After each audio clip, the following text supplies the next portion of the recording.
Everyone in the city knew Kamil, and not for good reasons. His name was a warning whispered from one person to another. Shops would close early when he walked past. Mothers would pull their children a little closer. He drank openly, mocked religion, and laughed at anyone who spoke about Allah. He used to say, "Life is short, enjoy it before it ends." And he certainly did, without any limits. One night, after a long gathering filled with sin and noise, Kamil staggered through the empty streets. The entire city was asleep, and the sky was dark, lit only by the faint glow of the moon. As he passed the old masjid, something stopped him dead in his tracks. A voice. It was soft, broken, and trembling. It was the voice of a young boy reciting the Qur'an inside the empty masjid. He was reciting the words, "Has not the time come for those who believe that their hearts should humble themselves to the remembrance of Allah?" Kamil froze. Those words struck his chest like a sharp arrow. For the first time in what felt like a lifetime, his heart actually responded. His drunken steps slowed. His mocking laughter faded. A strange, heavy feeling settled deep inside him. Has not the time come? He tried to shake it off, muttering, "They're just words." But his feet betrayed him. They carried him, step by step, into the masjid. Inside, only a single lantern was lit.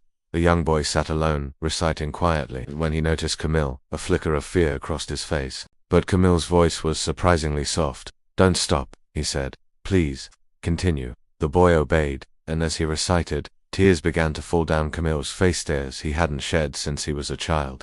Memories flooded back to him, his mother's prayers for him, his father's funeral, the first time he learned to say Bismillah. All the years of sin rose before him like an insurmountable mountain. Kamil fell to his knees. "Ya Allah," he whispered, his voice completely broken. "If you can still accept someone like me, then I am here, at your door." That night, Kamil did not go home. He stayed in the masjid until the morning prayer, weeping, praying, and begging for forgiveness. When the call to prayer was made for Fajr, he stood in the very first row, uncertain, unsteady, but completely sincere. Repentance was not easy. The days that followed were a constant battle. His old friends laughed at him, calling him a hypocrite. His old habits pulled at him, tempting him to return to his former life.